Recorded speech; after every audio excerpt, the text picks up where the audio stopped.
I'll say third thing is really finding something that makes you really uncomfortable and pushing yourself to do it within reason, of course. Like something you're uncomfortable with is not worth doing.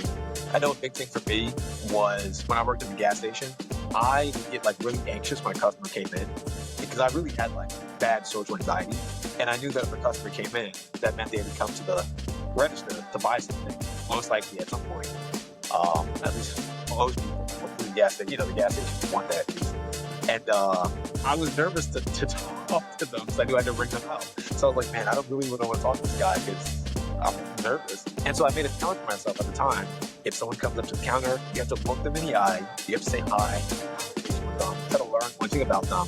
And that's your challenge. That was my challenge. People come up, I'd say hi, look them in the eye as best as I could without trying to break contact or looking down, looking too nervous, and try to memorize one thing. As uncomfortable as it feels when I first did it, I noticed that the more I did it, the more your body, like once it's all done, the more your body is like supercharged. You feel that wasn't bad. Yeah, I was like, those are like three main things. There's a lot more I did technically because, it's like a several year process. But those are like the main three things, I would say. So that's pretty cool.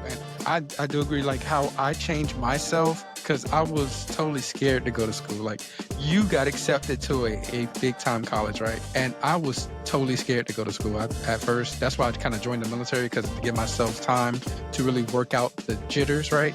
And it just made it worse. So.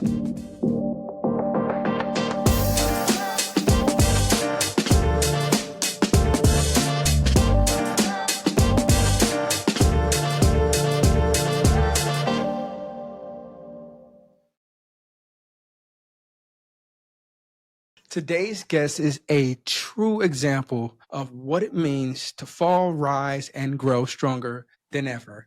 Lenny Richardson, also known as Leviticus Rich, has lived a full and tough life with moments of powerful comebacks. He got kicked out of college, not just once, guys, but twice. He battled depression, he felt lost, but instead of giving up, he found a new way forward.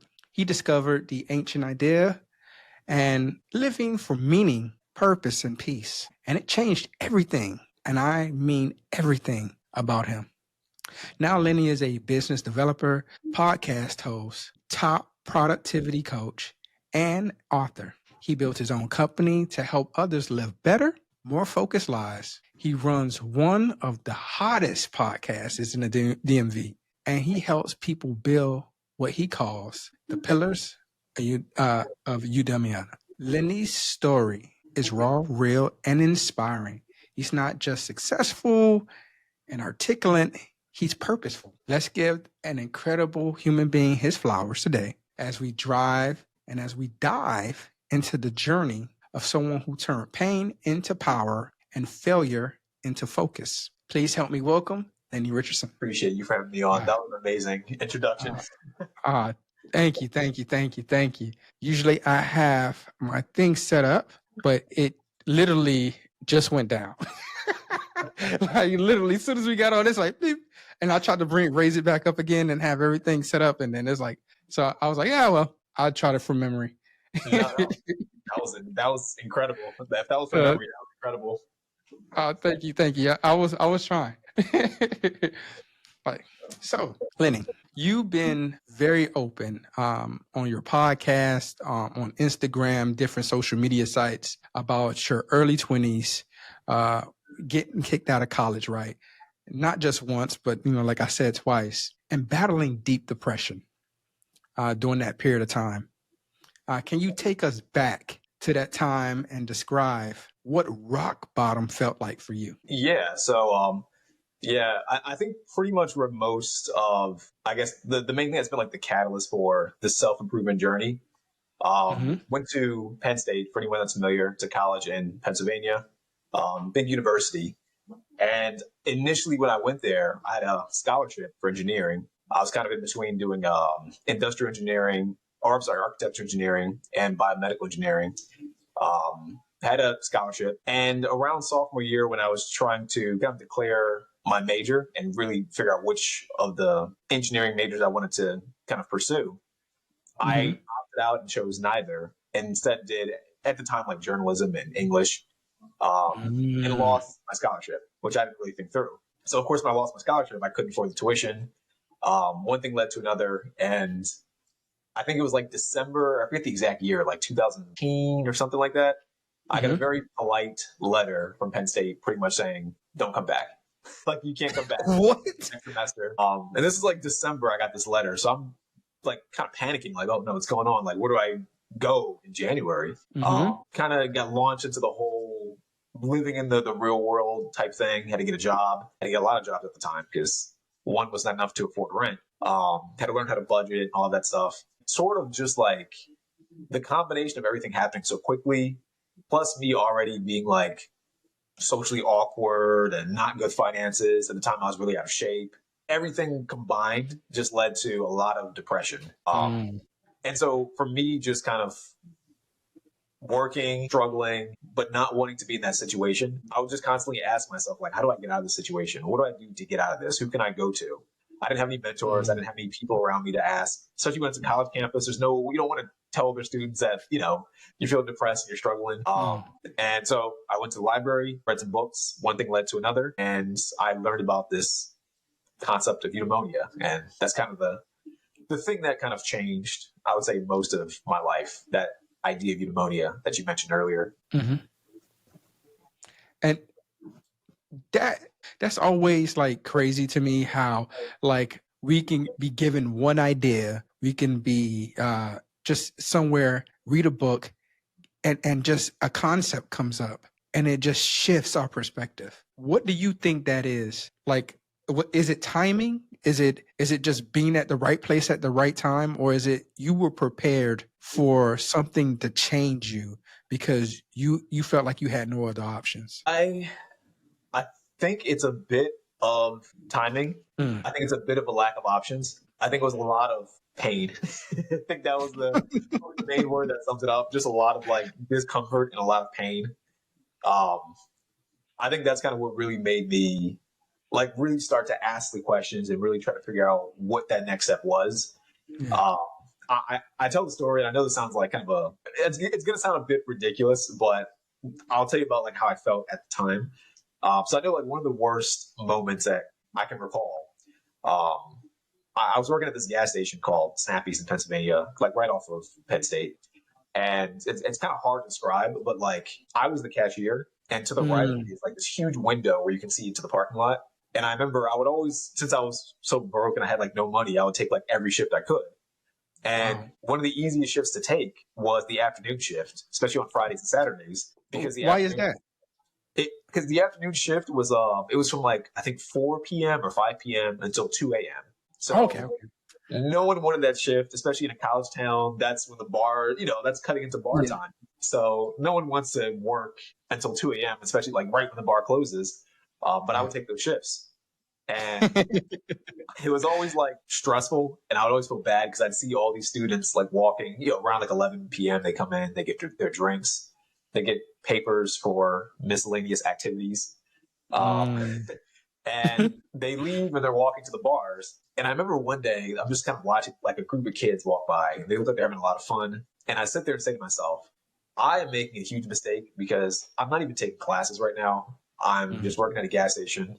I feel like I'm going nowhere in life. And meanwhile, these dudes are out here, these dudes and girls are out here just having fun, going to the bars, enjoying every weekend. I'm working every weekend, like consistently every weekend. I didn't really go out pretty much all through college. Like I did go out, but it wasn't nearly as much as most people would. Like Penn State's known for football. To this day, I'm not going to an actual football game because when I was a student, I just worked through all the football games because that's when the shifts that no one wanted.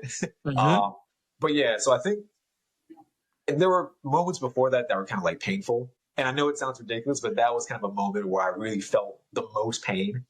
I think just because it put everything in perspective, like I'm not in shape. I have like no money. I don't have time. Nothing's going right for me. How do I fix this so I'm not in this situation forever?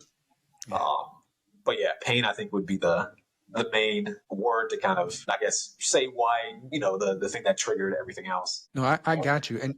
And during those dark days, working multiple jobs. Like you said, you work in that off shift, that time frame from 4 p.m. to 2 a.m. Just to stay afloat, right? Dealing with debt, disappointment. Did you ever feel like giving up?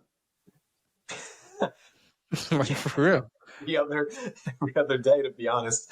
Um, yeah, literally, like often, I kind of thought to myself, "Why am I doing this to myself?" Like I could probably just go back home and move in back with the parents and try to figure something out. Take a few Yeah. years and just kind of work and not pay rent because I'll live with them, and then kind of just build things back up. Try to get back into college and progress through life. Um, I guess I could have done that, but I think at the time a lot of that was kind of just a little bit of ego, a little bit of embarrassment, Mm-hmm. maybe a little bit of pride. You just don't want to tell your parents that you feel like a failure or a loser. At least for me, that's how I felt. So I never really saw that as an option. Yeah.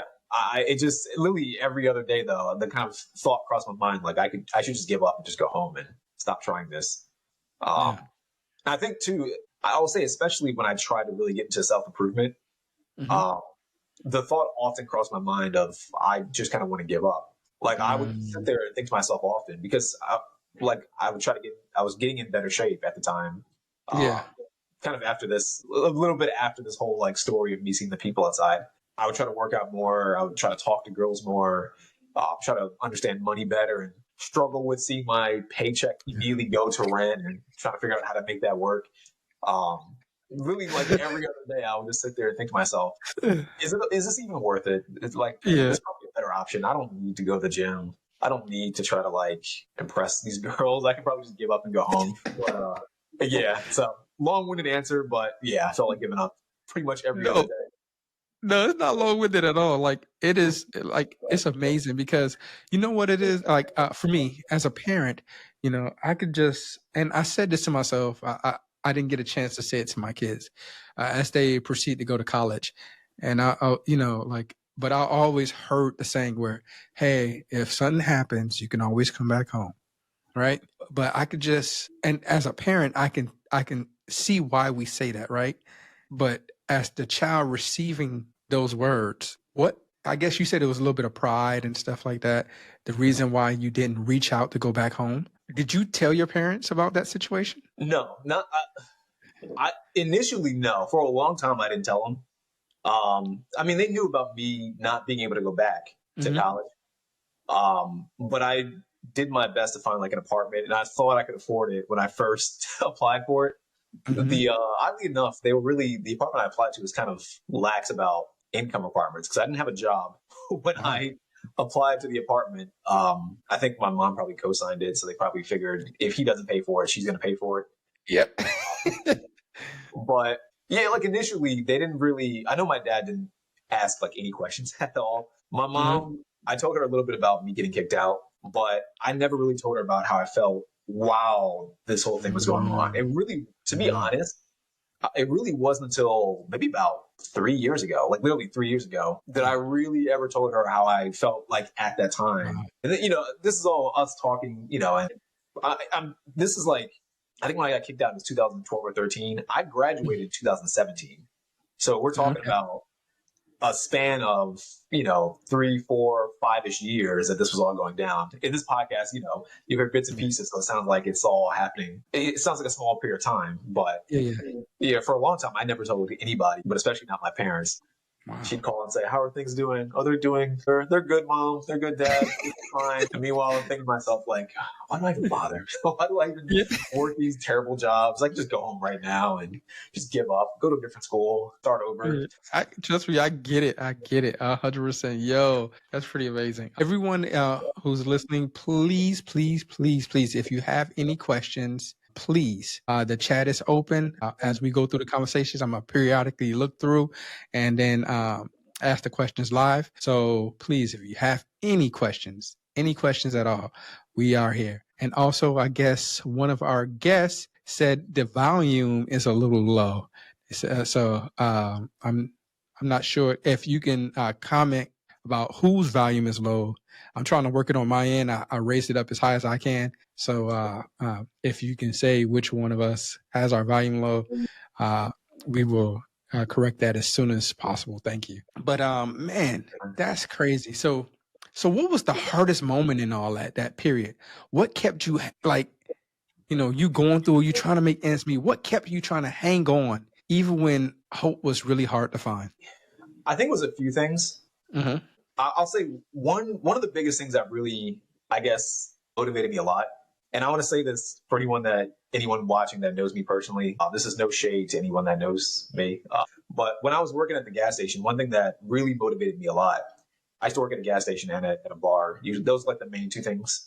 At the gas station in particular, there were a few people that worked there that were older than me, like in their 40s. And I think one lady was in her 50s or so, or maybe like early 60s. Mm-hmm.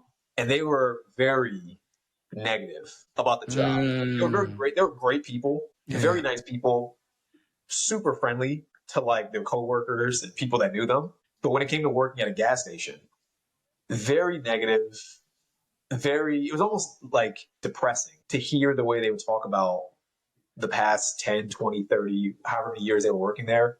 Because you can tell they were there for a while, and you can tell that, the gas station, I assume, despite them working for a decade or so, wasn't paying that much more than what I was getting paid. And I think when I started, I was getting paid like $7.50 an hour, so not very much.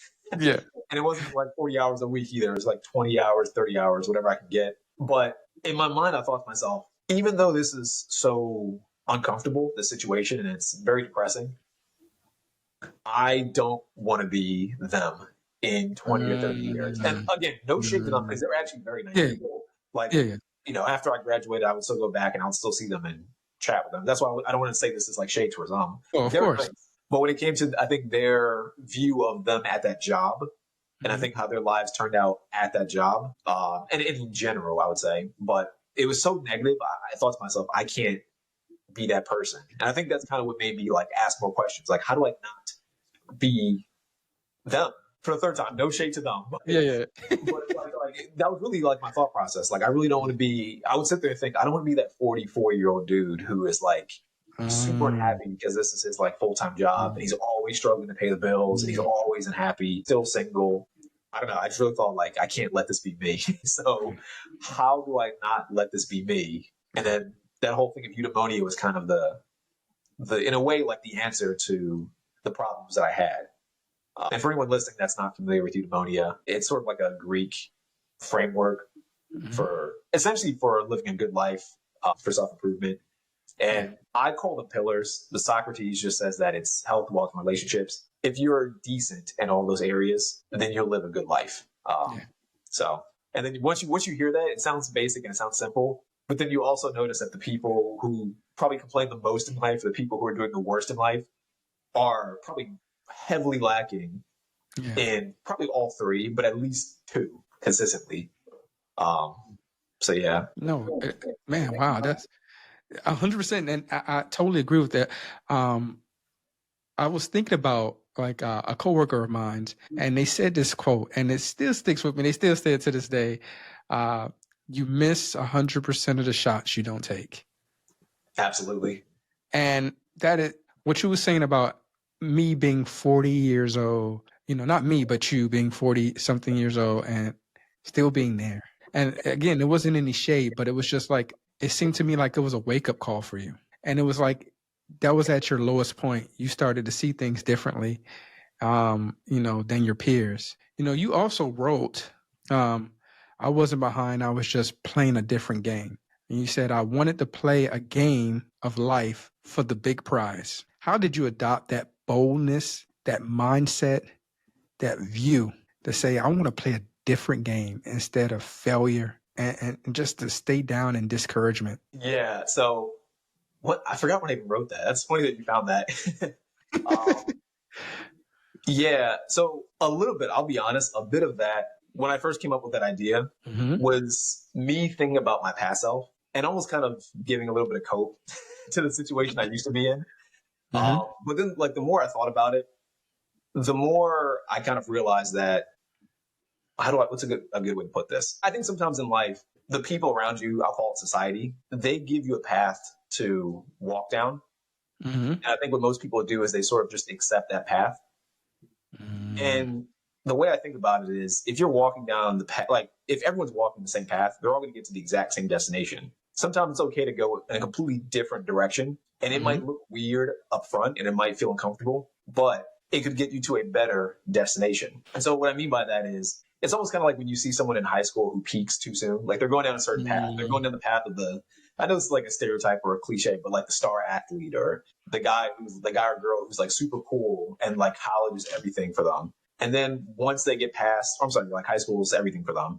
And then once they get past high school, they cap off and then nothing changes. They don't get any better. To me, the way I think about it is they went down a certain path and they got the results based on the path that they went down. My thought process was, I'm going down a completely different path because this is the path of extreme discomfort while everyone's, at least in my opinion, very comfortable. Like when everyone's partying on the weekends or just going out or hooking up with girls or doing whatever, I'm the only person here at 2 a.m. working at the gas station or working at the bar until 3 or 4 a.m. When everyone is just drinking, I'm the only person concerned about getting in shape. When everyone's, just kind of coasting through life, not studying, not taking classes seriously, I'm the only person that's being bothered to learn more skills or to learn more things. And so I'm going down a completely different path. It sucks right now because no one's on this path with me. But my thought process was, in the long term, it'll be a more rewarding pathway. It'll be the path that takes me the furthest away from the people I knew at the gas station that weren't happy with the path they took, if that makes sense. Yeah, no, it does. It does. You know what's amazing about that is because, like, even with that philosophy, that boldness that you had, I love that you can now talk about your past so candidly and so openly and without shame or regret. And in fact, I remember one video intro, you said, I actually got kicked out of college twice. And you said that, and you said, and it shows that in my summation, you kind of made peace with that in a lot of way with those failures. How did you reach that point when you could wear that past setbacks as a badge of honor instead of a source of shame? Yeah. So I have this other weird philosophy. I like to kind of, what's a good way to put this? In my mind, I have a belief that I don't want to get overly philosophical about it, but I have a belief that good and bad don't really exist. And really what it comes down to is how you perceive what's happened. So I think for some people, I'll say I got kicked out of college twice. And someone like my mom gets upset with me because she'll probably see this podcast or she's seen other ones in the past. And she said, why do you tell people that? That's not good to tell people. And it's it sounds bad to say you got kicked out of something because I think the first thought people have is, oh, he must be dumb or he must be inferior in some way. In my mind, it's not a bad thing. It's a fantastic thing because it lets me choose a different path that no one else is taking. No one, most people, if they take the standard route, they go through college, they get the standard job, they live the standard lifestyle, which is fine if they want to do that. But like I said, it leads to a specific path, not the path that I would. So I don't know. I think probably over years of kind of thinking back on it. Yeah. I kind of realized getting kicked out was actually probably one of the best things that could happen to me because before I got kicked out, I was super, like I mentioned earlier, very socially awkward, super anxious around people all the time. Couldn't speak at all. The idea of me back then doing any podcast at all, there was a 0% chance that it would ever happen because I would have been too uncomfortable to get on camera. Literally, actually, my first, I tried to start a business after I got kicked out because I needed to make some more money. I thought I could make some more money. And one of the things I wanted, I kind of thought would help, and it took me a long time to start doing it, was make videos of myself. And this was kind of still when YouTube was relatively new-ish. I really wish I had done it more back then. But I was nervous and anxious, and it took a long time for me to push myself to even put a short video out. But getting kicked out allowed me to. It kind of forced me, not even allowed me, it forced me out of that comfort zone. I think had I just gone the standard route, going to college, all that, I would have stayed so comfortable that I would have never tried to start a business or teach myself things. I probably wouldn't have bothered to even try to stay in shape because, if I had to guess, I probably would have found a girlfriend towards the end of college, maybe got married at 21 or 22, which is fine. There's nothing wrong with that. But if I got married or got a girlfriend too soon, I wouldn't have cared about my health as much. So it just kind of creates snowball effect. I get long winded, but without being too long winded, I like to view like the bad of getting kicked out twice as like good. Yeah. Like it's almost I'm a nerd about stuff like this. We're on an anime podcast. It's almost like when you see any main character in a anime, like a battle shonen, what looks bad on the surface could easily just be like the best possible thing. Solo leveling's big now. Solo leveling, Jinwoo, the main character, gets like his leg chopped off in the first episode, arm chopped off or whatever, and that's like the thing that prompts him to become Aura Farmer Jinwoo. So it seems bad on the surface. Obviously, that's a bit extreme, but it seems bad on the surface. But I think anything, if you allow it, could be a positive. Any negative could be a positive. I totally agree with that. And like you said, it's all about your perspective and how you see things. And I believe a lot of times, I think that's the catalyst, I guess, of what we perceive as bad and what we perceive as good, right? If a situation happens, life is life, right? Life is just life, and it happens. And then all of a sudden, we go like, man, this is the worst thing that could ever happen to me. And then someone else see your perspective and be like, man, that's the best thing that could ever happen to you, because, they could say that. And it's just amazing, like, to me, how you can see that. So after your awakening, I would say, what concrete steps did you take to rebuild your day-to-day life? For example, I know you developed a habit. I think you read a book a week, if I'm not mistaken, during that time frame. What other daily habits or routines, mindsets to help you climb out of that hole? Yeah, so there's a few things I did. One of the main ones, and this is what I recommend everyone do: go to the gym more. I know it sounds like super basic, but I'm a big believer that I think, to me, like, if you exercise, not only does it make you feel good from just a pure aesthetics perspective, if you get in better shape, I truly think that it helps your like brain just process information better. And it doesn't need to be extreme. You don't need to. I tell people, like, you don't need to be like Arnold Schwarzenegger and try to be Mr. Olympia. 20 minutes of even running is still exercise. I think that's perfectly fine. It doesn't need to be extreme. But I think like the idea of moving around and like moving your body is super beneficial from just a pure aesthetics perspective and just from how you feel and like a self-esteem perspective.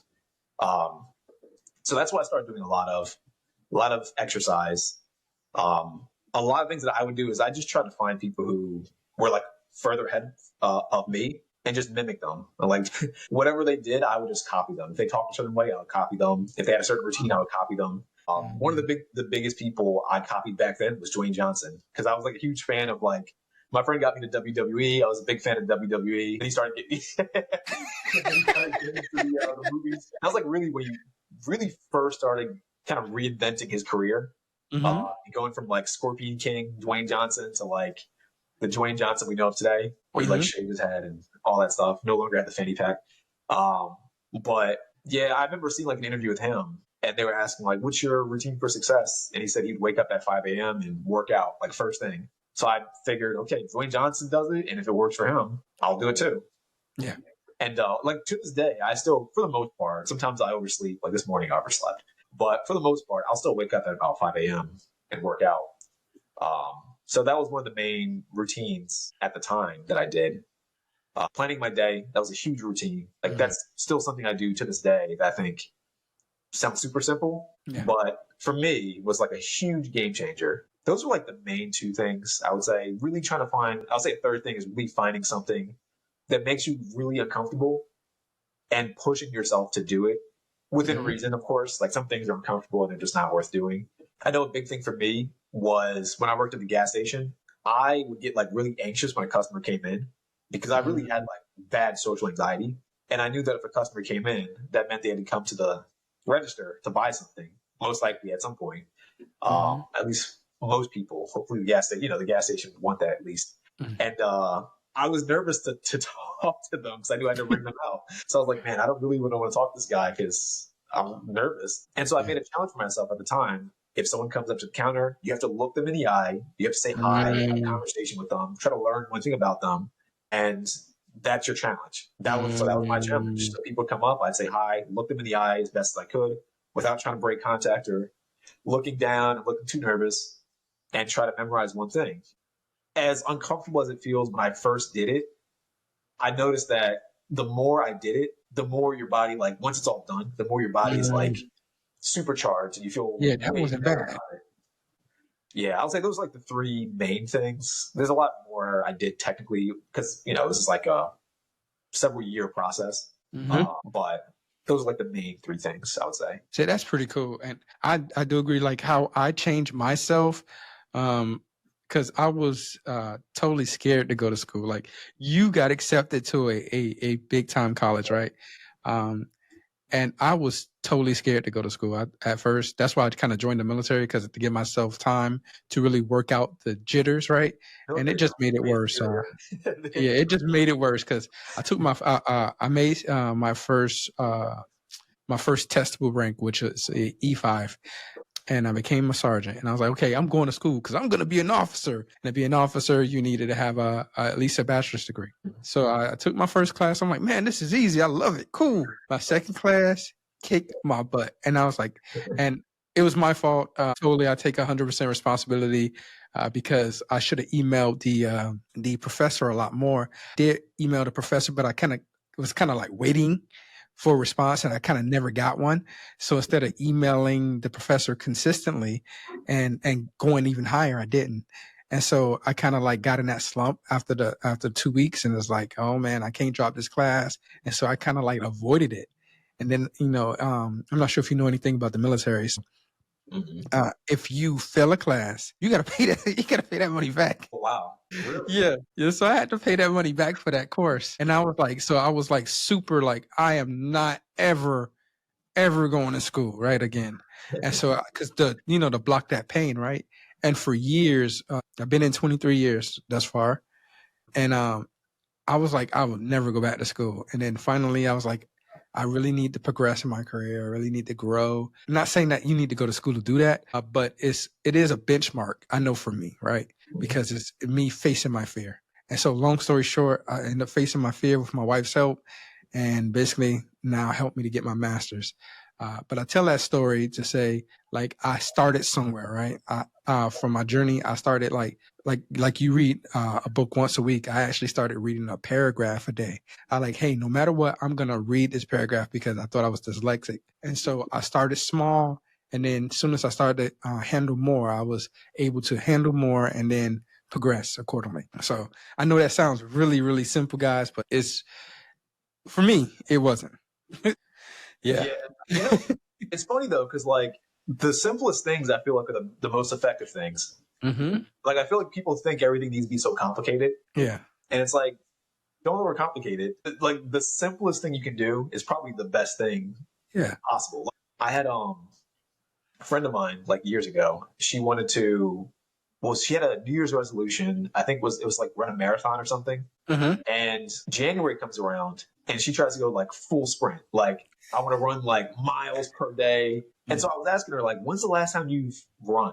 Period. Oh, like high school. And then this is while we were in college. And it's like, why do you think that after not running for like 4 years in high school, you're going to suddenly run miles tomorrow? Like maybe start with like just running for a minute per day. And then like gradually work up over time to however long. Yeah, I don't know how long a marathon is, but a marathon distance. I don't know. So I feel like people feel like if you have to go it's either 0 or 100, where I feel like you can do like 1, then go from 1 to 2, and then you kind of work your way up slowly over time. Yeah.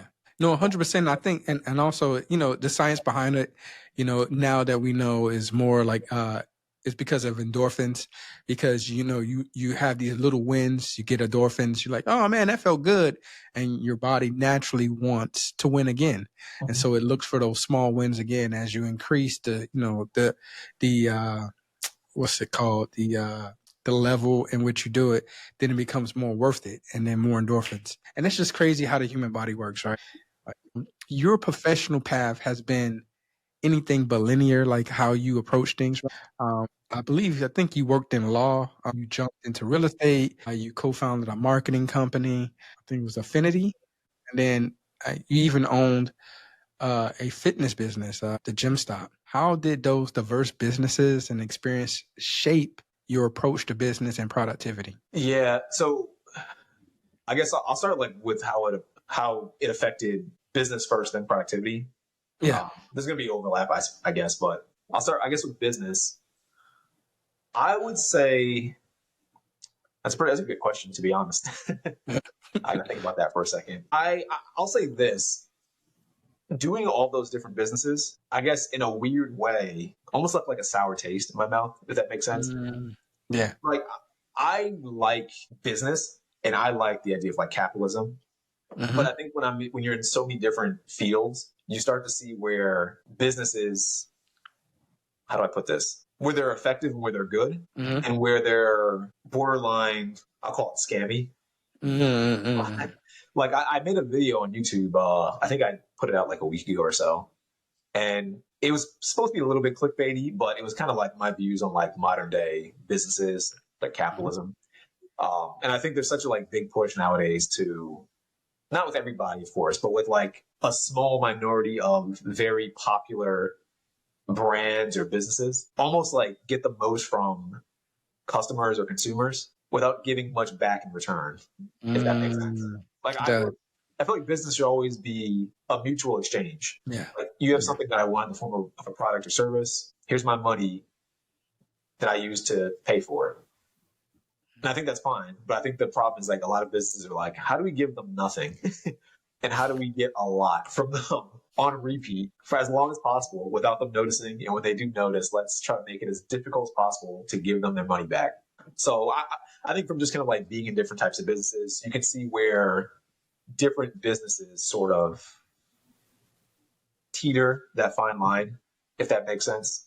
Yeah. I think business too, you learn a lot about yourself. I definitely think like trying to pursue entrepreneurship is certainly like a personal development journey in itself. Like I'm sure you know anyone watching this, if they've attempted entrepreneurship, I'm not even saying like be like successful. Success is subjective in my opinion. You know, put aside any dollar amount. If you even attempted it, that's a self-improvement journey in itself. Like nothing humbles you more than starting a business, thinking it's the best idea on the planet, sending it to like your parents or your friends or whoever, and having no one care. It's just like, I thought this was a good idea. No one else seems to care. Not that it's not a good idea. It's just other people just sometimes aren't interested. But yeah, it's a self-improvement journey in itself. As far as how the business is affected productivity, it's still, I think that's still tied with like personal development. You kind of realize that, I'm trying to think of a good way to put this. I think it makes you think more, like the different businesses made me think more long-term than I initially did,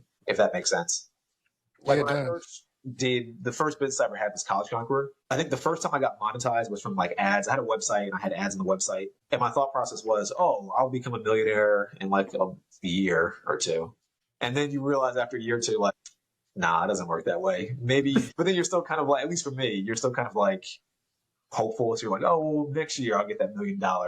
And then it's okay, this is not what I thought. 10 years later, I might not ever become a millionaire, and that's perfectly fine. At least that's how I see it. So I don't know. I think kind of when it comes to like productivity, time span changes, how you apply your day changes.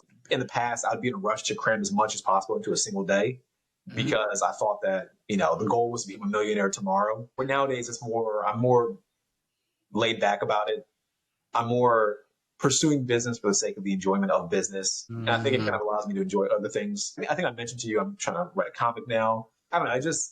I think it just, in a way, the longer you do it, the more you realize that you shouldn't be in a rush. And I think that kind of helps with just making the day feel more manageable, if that makes sense. It does. It does. And you're totally right about that. Like for me, like I think nowadays business is sensationalized to a point where everybody wants to be an entrepreneur, but they don't even know kind of like what that really means. And a lot of people think they're starting a business if they're doing a lot of ad affiliation.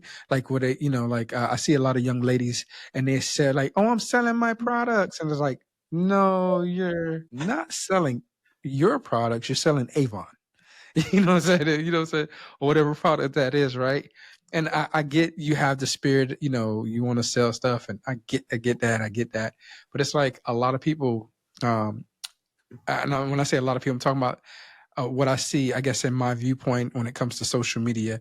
A lot of people see entrepreneurship as I guess it's the trend nowadays, right? I should say. And it's like, how do you navigate, you know, through that? Like you, for example, you have your podcast and Meeting VA.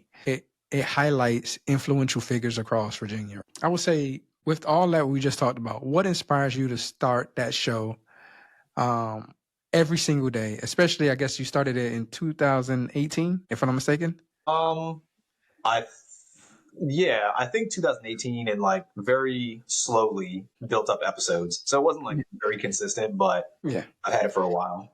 Yeah, and that's perfect. That's just like what's on the Diary of a CEO. He was the same way. He like I wasn't consistent until one day he decided to be consistent, and now he's at 10 million subscribers. But like for you, like, you know, over, you know, you had dozens of guests, you know, people, enlightened conversations, insights, and everything.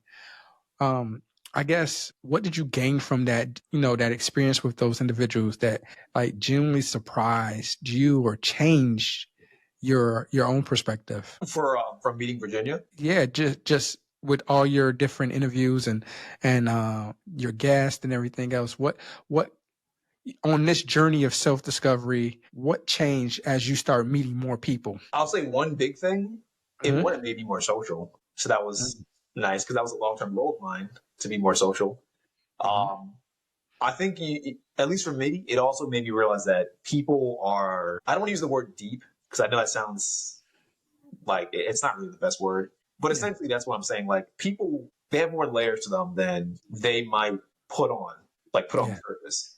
Um, so when like I had different guests on the Virginia, and I'll give one example. I had a guy on who's a DJ. He was like a really popular DJ here in Loudoun County where I live. And he comes on and we start talking about him being like a chef and just like him doing like all these other hobbies. And I'm just like, what? Like, whoa, I thought you were just a DJ. You do like, you cook too? And he's like, yeah, man, I'm like a great cook. I do like stuff on the side. I was like, oh, this is awesome. I had one guy, I'll give him a shout out because he's awesome. This guy named Andre, he's a pretty popular YouTube channel. I just had him over actually a couple weeks ago. He lives out of the country now, but he was in town. But when I first met him, he was in, I think, the National Guard. I thought about him because you mentioned military. He was in, I think, the National Guard. And then I had him on because he had a pretty popular brand about, I think, the military. He would talk about like, I think it's called like the ASVAB or something like that. I don't really know military. Oh, the ASVAB. Okay, yeah. He was telling me about it, and Yeah. he was just enlightening me with a bunch of things about the military, his experiences, and he had a popular brand from it. And then he starts talking about being a commercial trucker. And I was like, what? He's like, yeah, I used to do commercial trucking, and I used to work at this like nursing home. I was like, what? Yeah. How did we get to this? Not in a Yeah. good way. It's awesome. Okay. I'm glad we got to this. How did we go from the National Guard to commercial trucking to nursing home? And I think now he still has a YouTube channel now. It's popular. I think he does more like journalism, like police investigation type journalism. Oh, wow.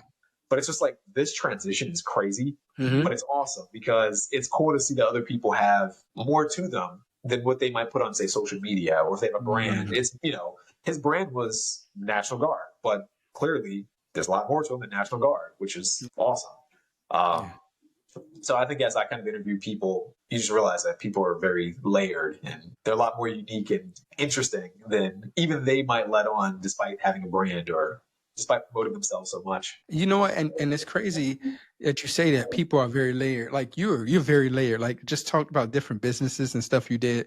Like you created the Productivity Accelerator, which helps busy young professionals, right, and entrepreneurs streamline their productivity.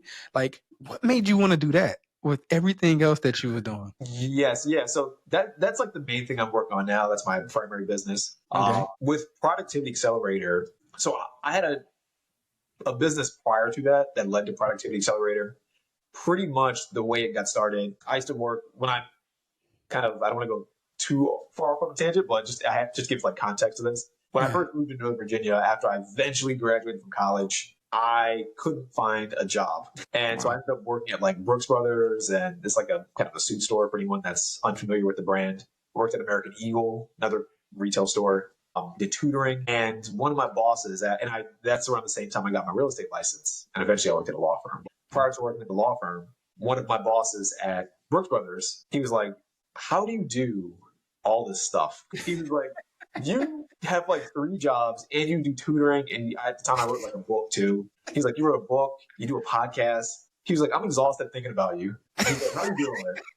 And so he told me, he just kind of was like, your time management is pretty good because you're getting all the stuff done that most people, if they even picked one of these things, would never, would struggle to accomplish. Yeah. And I thought about it, and I figured, maybe I can make a business from that. I kind of got some business advice. Someone suggested start a business from it. I tried initially making the business more about eudaimonia, and helping people kind of build those like pillars, health, wealth, relationships. And my thought process was, I have a background with real estate, background with like law a little bit, did a lot of like pickup stuff and dating in college when I was going through my depressed era, and did a little bit of physical training and help people at the gym. So I figured maybe I could combine them, make a business from it. Yeah. The business was too complicated, in my opinion. I think it was too difficult to get most people from like working out to also budgeting to also doing like social stuff and relationship type stuff. And so I kind of figured, what's the thing that is like the glue for all 3 of those like pillars? And that was time management. So I figured instead of just having that business where it's eudaimonia, let me just focus on time management, because with time management, it doesn't really matter who you are or what your goals are. You always have to manage your time to get it done. Like if you want to get in better shape, you need time management. If you want to make more money, time management. If you want to have a better relationship with your partner or meet new friends or go on dates or even guilt-free, be like me and play video games or make a comic, time management. So that became the focus. But yeah, that's kind of how I went from all that to Productivity Accelerator. Productivity Accelerator is the time management business. Okay. And it seems business is good. So I love that. I love that. I would say through your coaching and your programs that you offer, you work with a lot of people trying to improve themselves. What do you find is the number one obstacle, or I should say sticking point, that holds most people back from progression? There's 2 that come to mind. Do you mind if I give the 2? Yeah, do your thing. So the first one that I see a lot is, this is more for like people when they first start with like Productivity Accelerator or when they're curious. They don't have goals at all. And that blew my mind, to be honest, because it wasn't like a few people. It was a lot of people, probably the majority of people. I'll ask them, what do you want to do with your life? And a lot of them go like, I don't know. I'm not actually too sure what I want to do. I want to be, or they'll say something vague, like I want to be successful. What does that mean? What does success mean to you? And there's no right or wrong answer. Just what does it mean to you? And they'll say, I'm not too sure. I guess I want to be rich. What does that mean? Like, how much money are we talking? But then they might give like a generic answer. I'm gonna be a millionaire. Why'd you pick that number? So you get on the rabbit hole, and it's like you realize that people haven't really sat there and thought about what they specifically want. They might have a vague idea of what they want, or they might have like some weird kind of like, I'm going to call it like a fantasy based idea. Like it's not the thing that they want. It's what they're told they should desire. That's the first thing. The second thing, for people who have goals and who are trying to accomplish stuff, I tend to find that people just don't value their time very well. That's a big one. Like I'll see people who I live in Loudoun County. I know a lot of real estate agents, but I'll use real estate agents as an example. None that watch this get mad at me. I've seen real estate agents waste time with activities that don't like, they don't lead to their goals being fulfilled. Well, so I'll give an example. I still work with Weichert. I'm a real estate advisor on the side, but that's not my main thing. I don't do showing listings. When I would physically be at the brokerage working, I would see agents who wanted to get more leads or more clients, and they would spend the majority of their time picking headshots. And my thought process was, you're spending 5 hours today picking headshots. No headshot you pick will get you more business. Maybe there's one out there that might get you an extra client, maybe. But I don't think this is the main thing that's going to really take your business to that next level that you want to go to. I could be wrong. Maybe I'm wrong, but I don't think it's it. And, that's one example, but you see people do that a lot where they're spending time. Maybe it's someone who has a business and they spend all their time just scanning through emails, refreshing their emails all day. And it's like, dude, the emails haven't changed. You got to work on something else now. Or, there's a lot of different examples. But one thing I'll mention that's a big one for me, at least, and it's one that people get very upset about me saying, is phone calls. I'm very weird about phone calls. Yeah. And the reason why I'm weird about phone calls is because this is just my personal opinion, most phone calls you get aren't that important. Yeah. So like what I tend to do with like phone calls and emails and text messages, I block off times to take them. I feel like if a phone call's important, like if it's like a meeting type phone call, kind of like what we did with this, you set aside time to do it and that's perfectly fine. If it's a random phone call to say hi, it sounds mean, I do not answer it. Like I truly, unless it's someone who I haven't talked to in a very long time and this is like a rare opportunity, then I'll take it. But if it's someone who lives like down the street and they're calling at like 2 p.m., hey, I just want to say hi, call back later. I'm busy. And it sounds rude, but the reason why I do that, the reason why I suggest this is because a lot of phone calls, people think it'll be a 5-minute phone call. It's 5 or 10 minutes to do the introduction. It's 25 minutes to just talk about nothing, respectfully to people. It's not like life-changing stuff you're talking about. It doesn't help you achieve your goals most of the time. Yeah. And then it's another 5 to 10 minutes where you contemplate, okay, the phone call's getting a little bit long.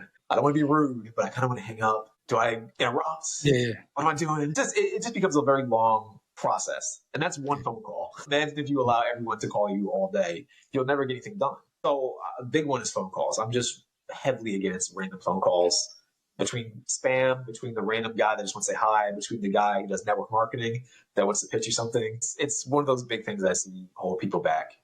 And I think that stems from just not valuing your time.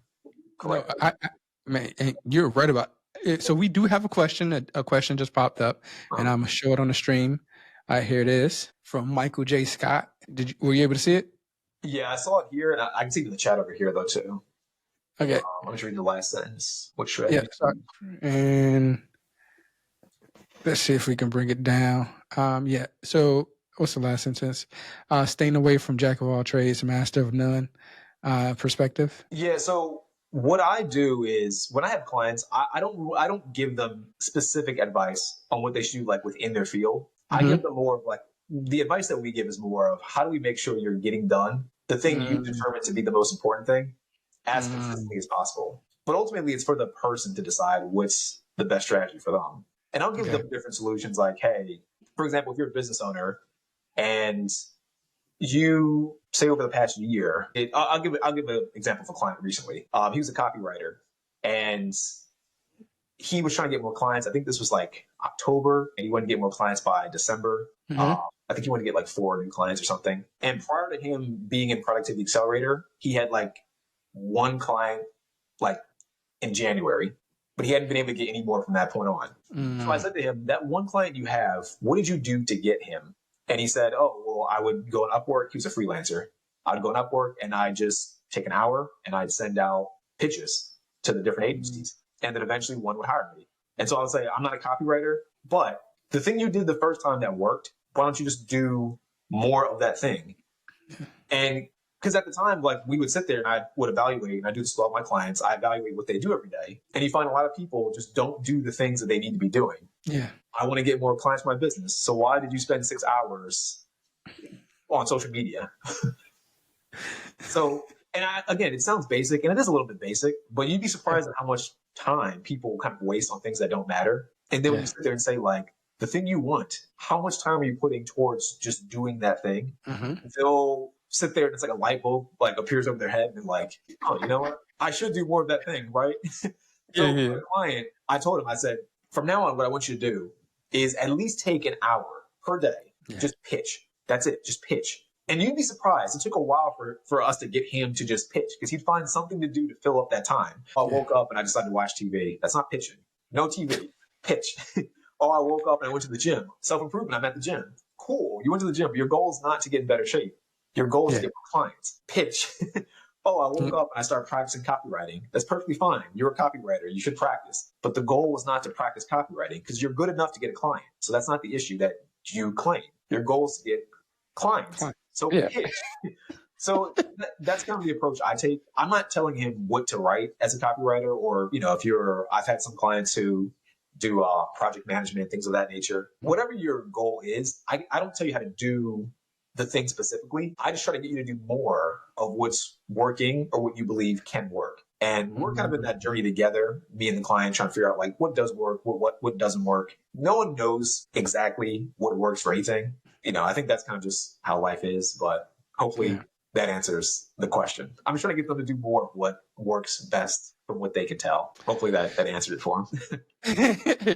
I believe it did. He responded and let us know. Oh, and locked in. Great answer. Cool beans. Put it up. Thanks, Mike, so much for your comments, man. And then just appreciate you on the show, man. And that's for everyone else. If you're watching the show, please comment accordingly. With your journey, of changing your minds, getting these pillars, this concept. I noticed in one of your past interviews when I was researching you and looking you up, you said you kind of like referenced the movie Limitless. Yes. Yeah. Hey, you said being limitless doesn't need to come from an external force. The true secret to being limitless is having an absolute belief in yourself that you can come up with an answer to any problem you face. And my question to you is, how do you practice that kind of self-belief in your own life, especially when you encounter new challenges every day? How did you instill that into that limitless into your mindset? Yeah, so that's a good question. I love the movie Limitless. I've watched it endless times. To this day, I have to watch it like every other week. Yeah.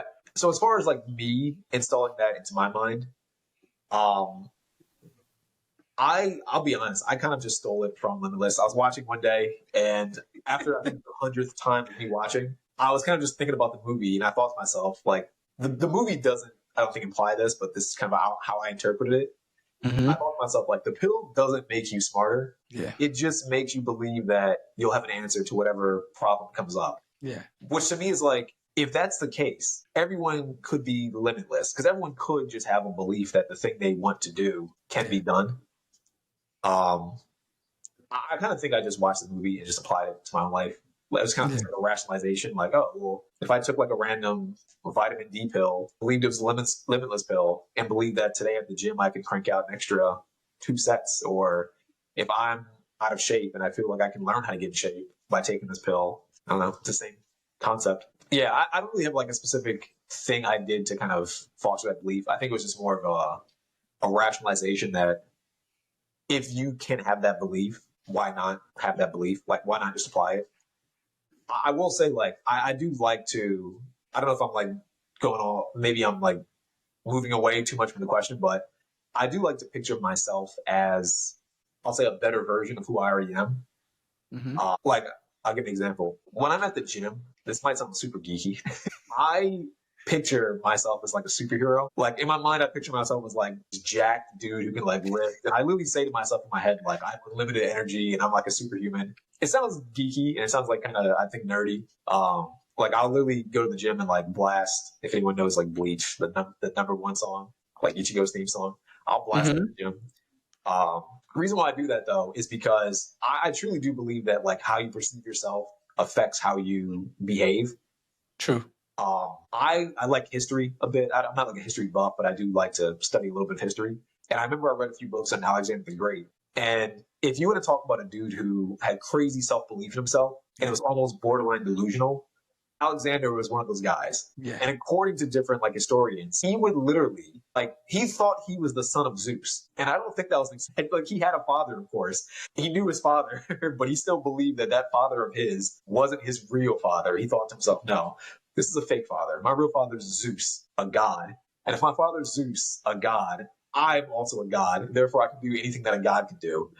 And it sounds ridiculous and it sounds wacky, But when I think about it, I think to myself, this dude conquered basically most of the known planet.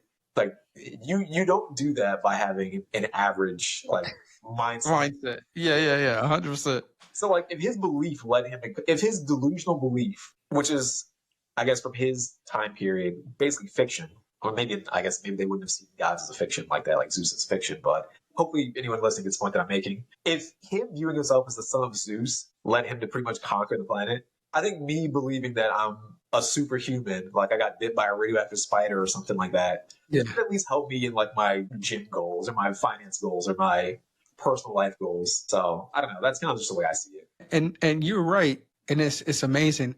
But one thing I would say about Alexander, right?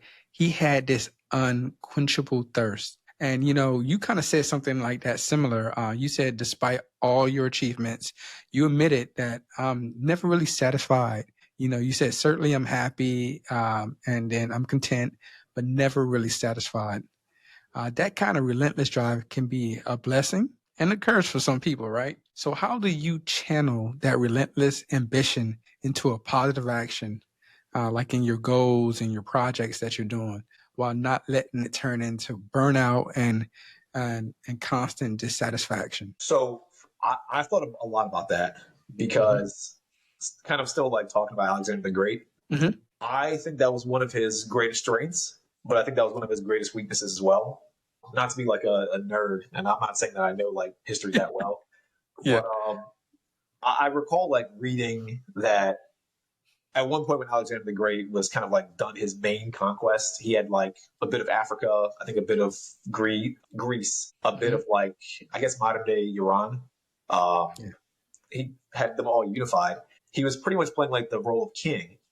And from my understanding, he just kind of got bored with it. He didn't like the idea of trying to merge the different cultures together, the different languages, and make it all work. And at some point, long story short, someone brought up to him, hey, there's this other territory, I think modern day India. There's this other territory over there. What do we do about it? And he said, oh, he pretty much, the way I always read it, like I picture he kind of just got up in his chair. He's like, more places to conquer. Let's go. And they were like, not the best idea. You're good. Like, you got plenty right here. This is good enough. He goes, long story short, the way he died is debated. Some people say he got sick. Some people say he died in battle from like a wound. Some people say he just kind of died from exhaustion. I like to think that he probably got wounded in battle, and he wouldn't admit it, so his followers didn't spread that story to, make his legacy look good. But when I hear that, I think to myself, there's a certain limit of pushing yourself too hard and kind of being too bold or going to too many extremes. And I've thought to myself, the way to counter that, if you're someone who's like really ambitious, is to make your goals, like all that ambition should be channeled to just making yourself as good as possible without worrying about everyone or everything else. So if he had gone from the perspective of, I'm not going to be a conqueror anymore, but I am going to be the best kind of role model for my soldiers, or maybe the best mentor or teacher, something like that. Something where it allows him to grow as much as he wants to without going to war with other people or getting into conflict with other people, within reason. I think that's the best kind of way to challenge that ambition or that energy. The way I try to do it now, things like making a comic, that's what I do. Because I feel like it's a 1 versus 1 type game, and the only person I'm competing against is myself. Like, I'm not trying to be better than every other comic book artist out there. I don't care. I like their art, and I like to reference it. I like to learn from them. But I don't want to be necessarily better than them.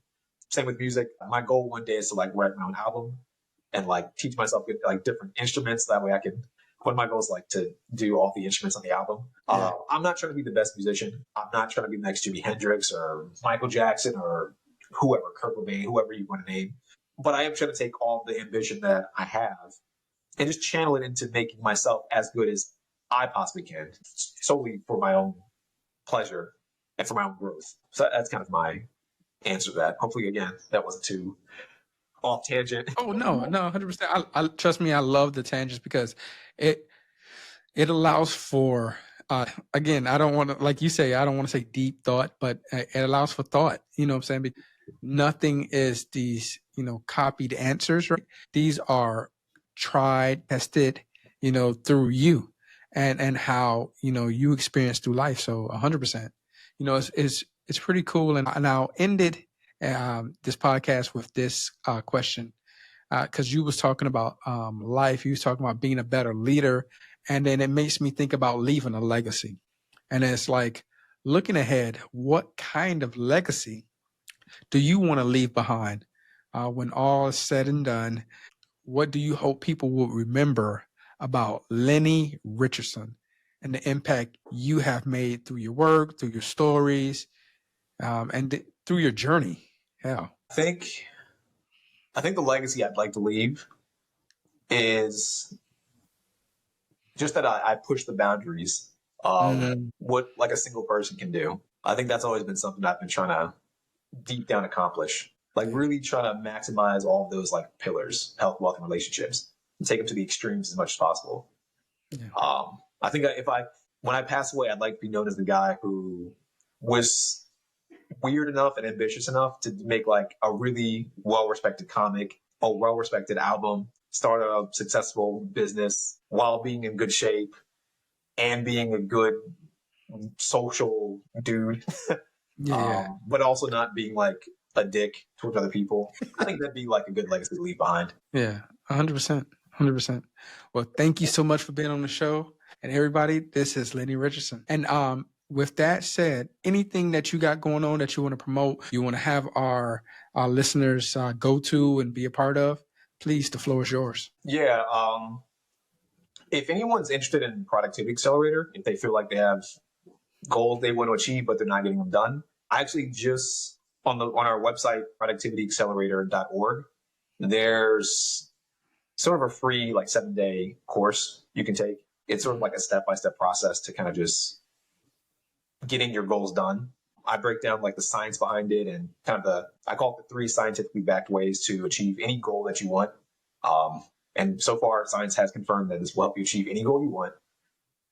So productivityaccelerator.org is where you can find that. If anyone wants to get in touch with me, they can reach me on my personal website, lennyrichandson.online. Or they can find me on Instagram at LeviticusRich. I will say if you do message me, I check my emails more than I check my social media. So if you DM me on Instagram, it might take like a week for me to respond because I'm just I try my best to limit social media. But yeah. Thank you so much for your time, man. I appreciate you. And thank you for being on the show. Thank you so much. I appreciate it. That's another one. Peace.